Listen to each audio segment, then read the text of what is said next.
ભરૂચ જિલ્લાના જંબુસર તાલુકાના આસરસા ગામ નજીક ગત સાંજે બનેલી સમુદ્રી દુર્ઘટનાના લાઈવ દ્રશ્યો સામે આવ્યા છે।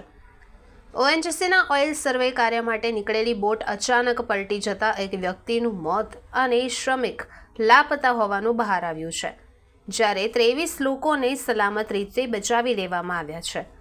પ્રાપ્ત વિગતો અનુસાર આસરસાની ખાડી પાસે 25 જેટલા શ્રમિકો અને ગામ લોકો બોટમાં સવાર થઈ રહ્યા હતા, જે દરમિયાન અચાનક એક ભરતીનું પાણી તેજીથી વધ્યું અને બોટ એક બાજુ વળી જતા માત્ર 5 જ સેકન્ડમાં ઊંધી થઈ ગઈ।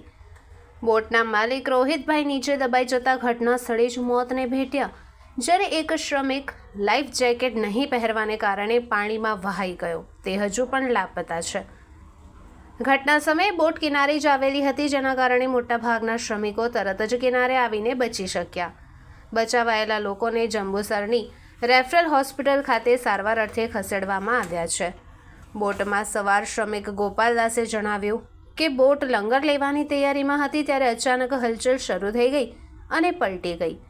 મૃતકના પુત્ર પ્રતિકે ગંભીર વ્યથામાં જણાવ્યું કે 50થી વધુ લોકો એકસાથે બોટમાં ચડી જતા જ બોટ પલટી ગઈ। મારા પિતાનું મોત થયું, કોઈએ લાઈફ જેકેટ પણ પહેર્યા ન હતા। ઘટનાની જાણ થતાં જ ધારાસભ્ય ડીકે સ્વામી હોસ્પિટલ પહોંચ્યા અને પરિસ્થિતિની માહિતી મેળવી પોલીસે આ સમગ્ર મામલે તપાસ શરૂ કરી છે।